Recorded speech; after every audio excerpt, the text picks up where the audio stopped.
πάμε κόντρα κι όπου βγει στου χρόνου την καταστροφή. Ό,τι αξίζει θα σωθεί, το χωριστά ή το μαζί. Υπάρχει πάντα ένας δεσμός που μας πληγώνει διαρκώς, μα εμείς θα πάμε κι όπου βγει, κόντρα σε κάθε λογική.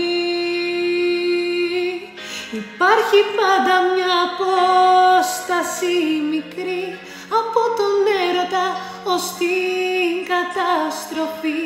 Υπάρχει κόντρα στο μυαλό και στην ψυχή, μα εμείς πετάμε, γκρεμιζόμαστε, ξαναερωτευόμαστε και πάμε απ' την αρχή.